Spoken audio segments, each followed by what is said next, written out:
여러분 안녕하십니까? 광주 MBC 뉴스투데이입니다. 먼저 오늘의 주요 뉴스입니다. 폭스바겐의 배출가스 조작 여파가 친환경 자동차 생산기지를 구축하려는 광주시에는 좋은 기회가 될 수 있다는 주장이 나오고 있습니다. 전라남도에 대한 국정감사에서 광주 군공항 이전 문제가 집중 조명됐습니다. 광주시도 군공항 이전 문제를 발빠르게 대응해 나가기로 했습니다. 자녀들 등하굣길 교통안전을 위해 옐로카페 캠페인이 광주에서도 시작됐습니다. 빛가람 혁신도시의 공공청사가 잇따라 건축상을 수상했습니다.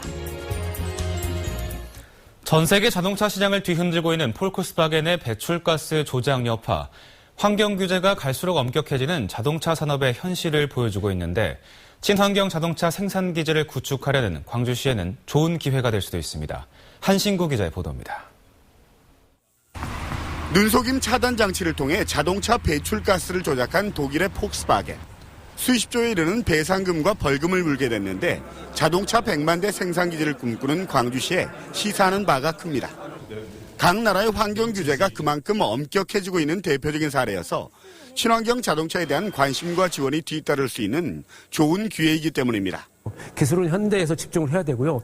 그 모든 것을 광주 시민들이 여기 와서 이들이 일하기에 정말 좋은 조건이라는 것을 발벗고 나서야 됩니다.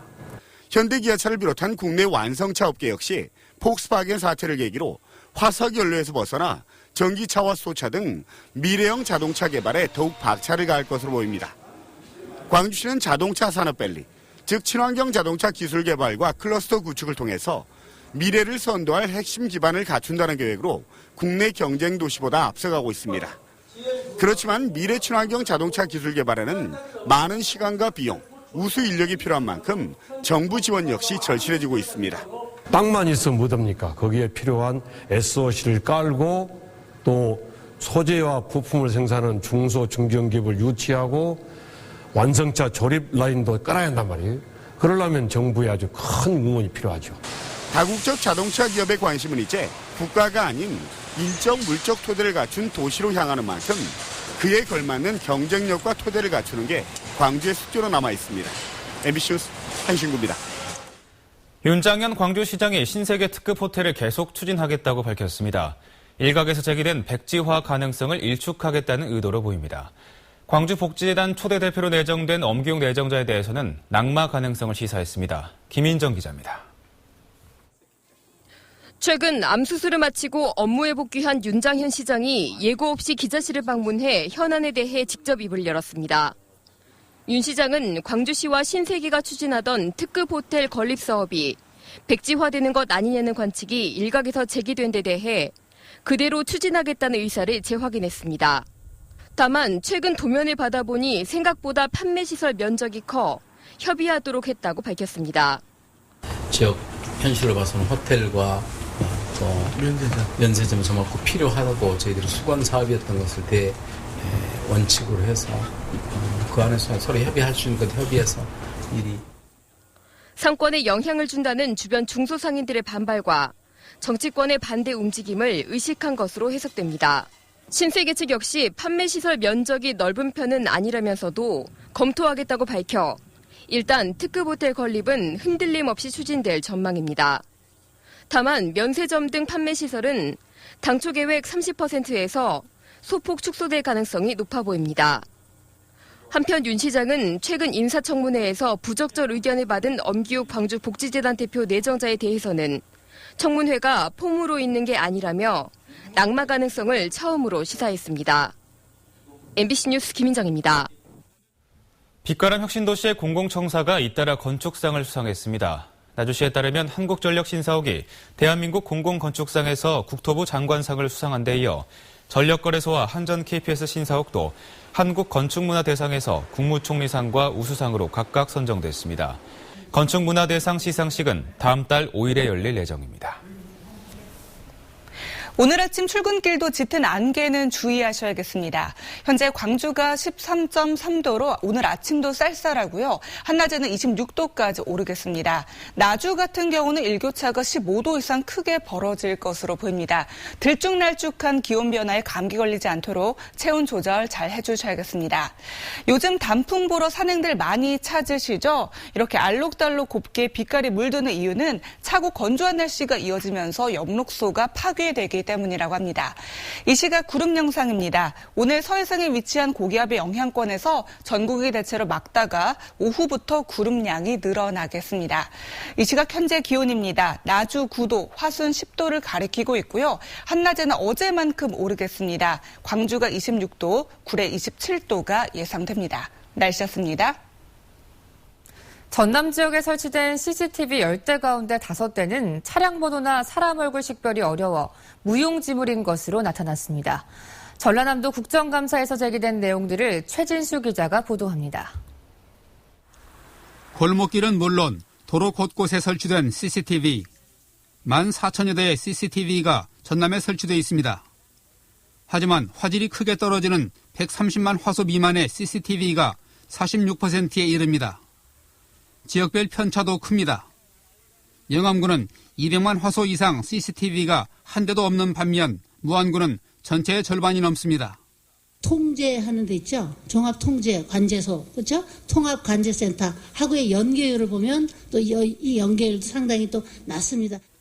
F1 대회는 이번에도 국정감사 단골 메뉴로 거론됐습니다. 한 980억 정도 지금 가상치로 굉장히 많은 위약금을 지금 물게 되는 것으로 추정들을 하고 있습니다. 1,000억 가까운 그 액수를 많이들 얘기하시는데 네. 구조적으로 그렇게는 안 되게 돼 있고요. 소송까지 안 갈 걸로 봅니다만은 그 경우에도 대비는 하고 있습니다. 전라남도 청렴도 문제도 도마 위에 올랐습니다. 최근 4년 동안 전남도는 국민권익위 청렴도 평가에서 하위권을 기록했습니다. 비리를 저지른 공직자와 음주운전을 하다 적발된 공무원에 대한 강력한 처벌이 필요하다는 주문이 이어졌습니다. 아까 청렴도 문제도 그렇고 음주운전 그 공직자가 늘어나고 있는 이런 것들이 전반적인 공정주의적인. 한편 새정치민주연합 의원들은 호남 고속철의 무안공항 경유는 꼭 필요하다며 여당 의원들에게 적극적인 협조를 요청했습니다. MBC 뉴스 최진수입니다. 국회 안전행정위원회가 전라남도에 대한 국정감사에 나섰습니다. 광주 군공항 이전 문제가 제기됐는데 새정치민주연합 김동철 의원과 이낙연 지사가 공방을 벌였습니다. 김양훈 기자가 보도합니다. 광주 군공항 이전 문제는 광주시와 전라남도가 먼저 말하기를 꺼리는 민감한 문제입니다. 광주공항의 국내선 이전 문제도 수년째 해결되지 않고 있는 상황. 광주 군공항 이전을 위한 특별법이 발의됐지만 국방부도 아직 구체적인 계획을 내놓지 않고 있습니다. 이런 가운데 광주공항을 지역구로 둔 김동철 의원이 전남도 국정감사에서 군공항의 전남 이전을 주장하고 나섰습니다. 광주공항이 지난 60년 동안 광주만을 방어하기 위해서가 아니라 국도 서남권을 방어하기 위한 공영 비행장이었기 때문에 그 수혜는 어차피 전남도 봤던 것이거든요. 이낙연 전남지사는 민간공항 통합이 먼저라며 군공항 이전에 대해 유보적인 입장을 보였습니다. 광주 전남 상생발전협의회 의제로 상정해 광주공항 이전 문제부터 논의해야 한다고 말했습니다. 많은 시간이 소요가 될 것입니다. 우선은 광주공항 이전과 민간공항의 통합 이것부터 서둘러 갔으면 좋겠고, 또 국방부가 이전과 지원 계획을 종합적으로 제안하면 주민투표를 통해 최종 결정해야 한다며 군공항을 무안공항으로 이전하는 방안에 대해 선을 그었습니다. 광주시와 전라남도가 가장 민감해하고 있는 군공항 이전 문제.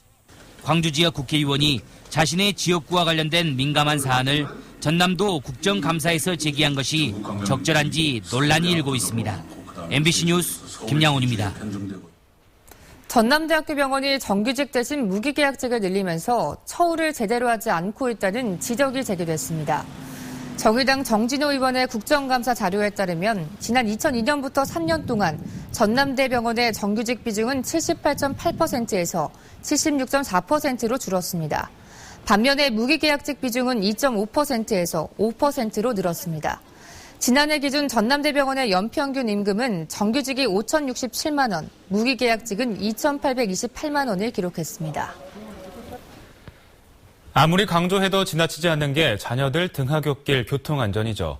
통학길 교통사고를 줄이기 위해 옐로카펫 캠페인이 전개됐습니다. 정용욱 기자입니다. 어린이 보호구역을 지나가는 차량이 앞차를 추월해 중앙선을 넘는가 싶더니 하굣길 초등학생을 그대로 들이받습니다. 광주의 경우 지난 2년간 발생한 어린이 교통사고는 모두 1000여 건, 모두 4명의 어린이가 숨졌습니다. 이 가운데 지난해만 어린이 보호구역 내 사고로 인해 20명의 어린이가 숨지거나 다쳤습니다. 그 스쿨 전적이 30km잖아요. 근데 60, 70까지 달리고. 초등학생들의 안전한 등하교를 위해 통학로 횡단보도 부근에 노란색 스티커를 붙여 만든 옐로 카펫이 광주에 등장했습니다. 국제아동인권센터가 아이디어를 낸 옐로 카펫은 어린 학생들에게 안전 경각심을 높이는 한편 운전자들에게는 예방운전을 유도하기 위한 겁니다. 저기는 어린이가 다니는 곳이다. 항상 조심해지고 서행해지고 마음이 그래져요. 제 기사로서. 밤에도 잘 보이도록 태양광을 설치해 안전하게 길을 건널 수 있도록 했습니다. 수도권에서 시작된 옐로 카펫이 공감대를 형성하면서 전국으로 확산되고 있습니다. 지금 성북구랑 인천 서구랑 서울 중구 쪽에서는 설치하고 난 후에 굉장히 많이 사고율이 줄었다. 광주에 2곳이 설치된 옐로 카펫은 연말까지 차량 통행량이 많은 초등학교 4곳에 추가로 설치될 예정입니다. MBC 뉴스 정용욱입니다.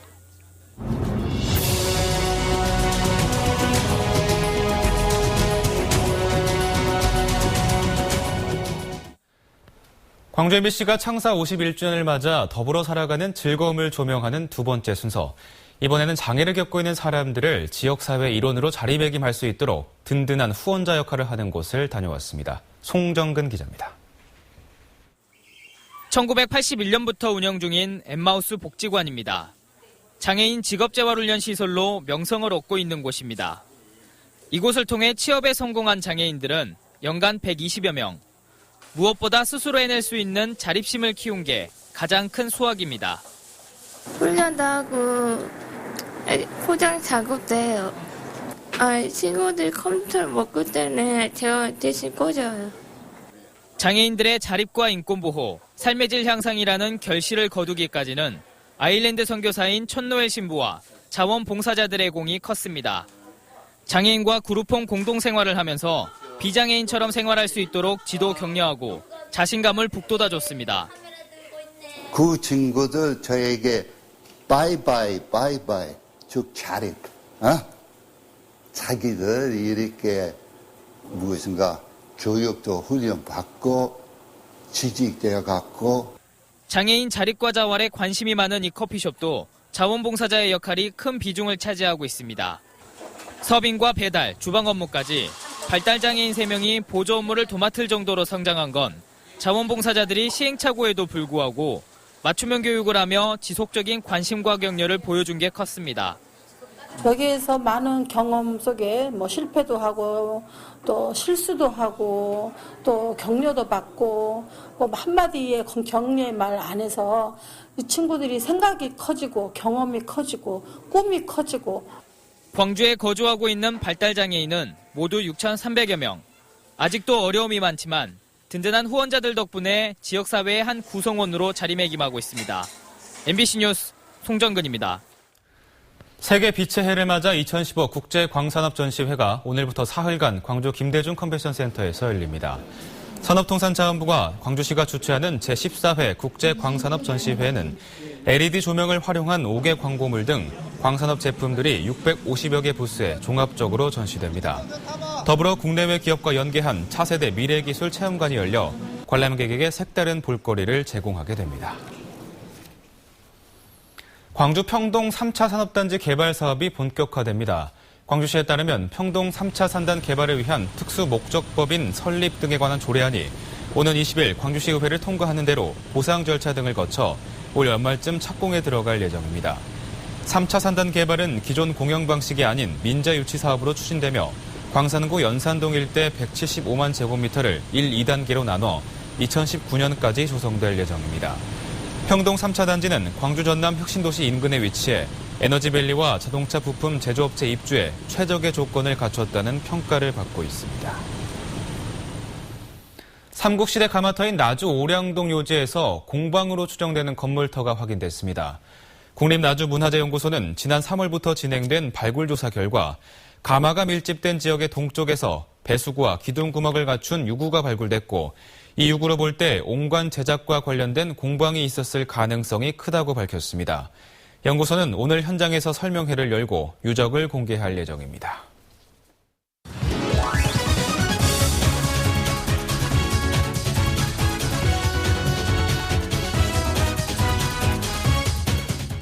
스포츠투데이입니다. 게달거즈가 올 시즌 144경기의 대장정을 모두 마쳤습니다. 올 시즌 가장 기억에 남는 경기는 어떤 경기였나요? 잊을 수 없는 감동의 순간들을 모아봤습니다. 9회 말 드라마 같은 역전극이 펼쳐집니다. 점수는 2대6으로 패색이 짙던 경기. 필이 극적인 말루포를 쏘아 올립니다.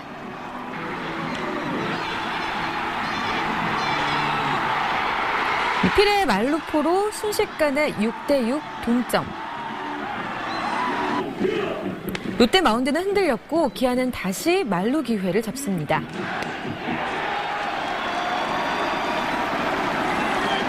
이 타석에선 이홍구가 몸에 맞는 공을 얻어내고 밀어내기 블렛으로 역전에 성공합니다.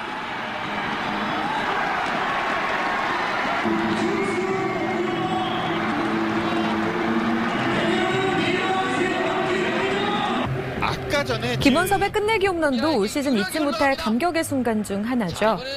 3대3으로 맞선 9회 말 2사 1, 2루. 가장 좋은 그림이죠. 말루의 김주찬. 이때 김원섭이 경기를 끝내는 3점포를 쏘아 올립니다. 본인의 1000번째 출전 경기를 끝내기 승리로 장식한 김원섭. 이 승리는 이후 팀 6연승을 이끌어내는 원동력이 되기도 했습니다. 자, 정말 저는 지금 이 닭살이 돋아가지고 깜짝 놀랐어요. 예. 올 시즌에도 양현종은 기아의 에이스 역할을 톡톡히 해냈습니다. 전반기 리그 6일 일정대 평균 자책점을 유지하던 양현종은 급기야 1828일 만에 완봉승을 기록하며 토종 에이스의 위력을 과시했죠. 두산을 상대로 9이닝 1피안타 무실점 106개의 공으로 두산을 완벽하게 제압했습니다. 양현종은 올 시즌 평균 자책점 2.44로 당당히 리그 1위에 올랐고 팀의 15승을 안겨줬습니다. 이 시즌을 마치며 팬들만큼이나 선수단의 아쉬움도 클 텐데요. 김기태 감독과 주장 이범호 선수의 올 시즌에 대한 소회와 내년 각오를 직접 들어보시겠습니다. 열심히 했습니다. 조금 부족한 면이 없지 않아 있는데 그 부분에 대해서는 또 내년에도 지금부터 잘 준비하고 내년에 또 좋은 모습으로 시즌 들어갈 때는 항상 올해 9강 가겠습니다라는 거를 목표를 걸고 시즌을 하지만 또 이렇게 끝날 때는 또 몇 년째 죄송하다는 말씀밖에 못 드리는 것 같아서 주장으로서 좀 너무나도 죄송스럽게 생각하고 팬들이 원하는 걸 다 알기 때문에 하여튼 포스트 시즌에 들어갈 수 있도록 하여튼 준비 잘 해가지고 항상 모두가 다 웃을 수 있도록 그렇게 준비 잘 하겠습니다. 내년에는 꼭 그 희망이 결과로서 보여드릴 수 있도록 잘 준비하겠습니다. 그리고 내년 올 시즌 너무 응원해 주셔서 감사드리고 또 내년 시즌도 잘 준비할 테니까 타이거스 많이 사랑해 주십시오. 고맙습니다. 스포츠투데이였습니다. 지방자치 20년을 맞아 지방자치의 근본적인 문제인 지방분권 개헌 필요성을 제기됐습니다. 박민주 기자가 취재했습니다. 지방자치 20년, 토론자들은 중앙 집권적인 국가의 혁신과 지역 발전을 위해 근본적인 변화가 필요한 시점이 됐다고 강조했습니다. 지방 문제를 지방정부가 해결하도록 역할을 배분하는 지방 분권에 맞는 개헌이 필요하다는 겁니다. 이 지방의 손발을 풀어서 지역 발전을 위해서 지방이 마음껏 또 독자적으로 활동할 수 있는 기반을 확보하고 중앙과 지방의 사무 비율은 72대 28로 지방의 권한이 절대적으로 취약한 게 현실. 때문에 다양한 행정 소요에 대처할 수 있는 자치정부의 권한과 재정적 뒷받침이 촉구됐습니다. 법에 의해서 지방자치가 건전하게 발전시킬 수 있는 노력은 이제 국민들이 쟁취해야 할 때라고 생각합니다. 결국 중앙정부가 아닌 주민들 가까이에 있는 지방정부가 오히려 주민들 행복의 질을 높이는 데 큰 역할을 할 수 있다는 판단입니다. 이번 토론회를 계기로 개헌 청원 운동 등 지방 분권 움직임도 더욱 확산될 전망입니다. 정말로 국민들이 나서서 지방분권 개혁을 하자, 이런 국민적 공감대가 널리 형성되는 것이 가장 중요한 관건이고 앞으로 그런 방향으로 활동을 매진하도록 하겠습니다. 지방자치단체의 혁신적인 정책이 곧 국가 경쟁력으로 이어질 수 있는 지방분권. 이제는 그 틀에 맞는 지방분권 개헌의 전환기를 맞고 있습니다. MBC 뉴스 박민주입니다. 다양한 분야 연사들이 청년들에게 삶을 헤쳐나갈 희망을 전하는 자리가 마련됐습니다. 광주 MBC가 창사 51주년을 맞아 마련한 희망릴레이 토크 콘서트 청춘진담에서 한국 GM 임신옥 상무와 미디어 아티스트 이인남 작가는 약점을 보완하기보다 강점을 키워갈 것을 청년들에게 주문했습니다. 아빠 어디가를 연출한 MBC 김유건 PD는 어떤 역경에서든 스스로 버텨나갈 수 있는 힘이 필요하다고 강조했습니다. 전라남도 교육청은 공문서 교육행정 용어 순화를 위해 쉽고 바른 용어 사용 365 자료집을 개발해 일선학교에 복급했습니다. 자료집에는 그동안 관행적으로 사용해온 일본어와 지나친 한자 중심 용어들을 바르고 쉬운 우리말로 바꾼 내용이 담겨 있습니다. 최근 고흥의 한 영농조합 대표가 농협이 맡겨놓은 쌀 수억 원어치를 몰래 팔아치운 혐의로 구속된 바 있습니다. 이 문제는 횡령 금액을 회수하는 건데 농협이 갖고 있는 담보가 사실상 무용지물로 드러나면서 막대한 피해가 우려되고 있습니다. 보도에 문영철 기자입니다. 고흥의 한 영농조합법인 대표 39살 이모 씨가 구속된 건 지난달 23일. 이 씨는 지난해 12월 모 농협이 맡겨놓은 벼 730톤, 시가 9억여 원어치를 몰래 팔아치운 혐의를 받고 있습니다. 당시 농협의 허술한 관리와 막대한 금전적 손실이 논란이 됐지만 해당 농협은 영농조합 시설물을 담보로 설정해놨다며 대금 회수에는 전혀 문제가 없다고 밝혔습니다. 한도 내에 들어왔기 때문에 우리 농협 피해는 없을 걸로 생각됩니다. 하지만 담보 설정 과정에서 문제가 생긴 사실이 취재 결과 드러났습니다. 11억 원의 보조금이 지원된 만큼 시설물을 담보로 제공하기 위해서는 지자체의 사전 승인을 얻어야 하지만 이 같은 절차가 전혀 없었기 때문입니다. 고흥군이 이 같은 사실을 지적하며 최근 해당 농협을 상대로 담보 설정을 해제하라는 소송을 제기했고 이에 따라 농협이 신청한 경매 절차도 현재 중단된 상태입니다. 저희들도 이제 그걸 확실히 몰랐죠. 통상적으로 넘어가다 싶어서 그렇게 했습니다. 해당 농협은 또 지난해 5월 지자체의 승인 없이 제공된 담보를 받고 이 씨에게 11억 원을 대출해 준 것으로 확인됐습니다. 농협의 부실한 운영과 이에 따른 손실이 끊임없이 반복되고 있습니다. MBC 뉴스 문형철입니다.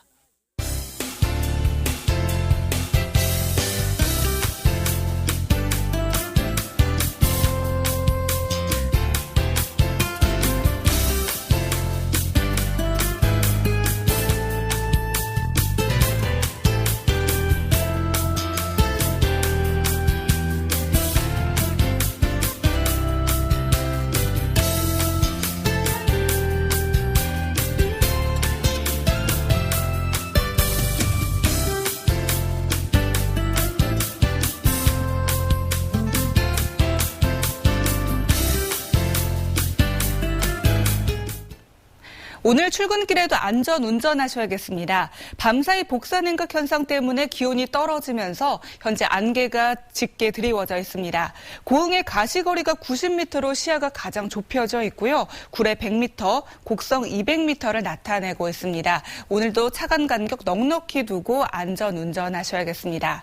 현재 광주가 13.3도로 오늘 아침도 쌀쌀하고요. 한낮에는 26도까지 오르겠습니다. 나주 같은 경우는 일교차가 15도 이상 크게 벌어지겠습니다. 이 시각 구름 영상입니다. 오늘 서해상에 위치한 고기압의 영향권에서 전국이 대체로 맑다가 오후부터 구름이 많이 끼겠습니다. 이 시각 현재 기온입니다. 담양 구례 10도, 순천 9도로 출발하고 있고요. 한낮에는 어제보다 1도에서 2도가량 낮겠습니다. 광주와 나주가 26도, 목포 24도, 해남 26도가 예상됩니다. 오늘 전해상에서도 맑겠고요. 물결은 비교적 낮게 일겠습니다. 주말에는 전국 곳곳에서 비가 내리겠고요. 비가 내리면서 낮에도 서늘할 것으로 전망됩니다. 날씨였습니다.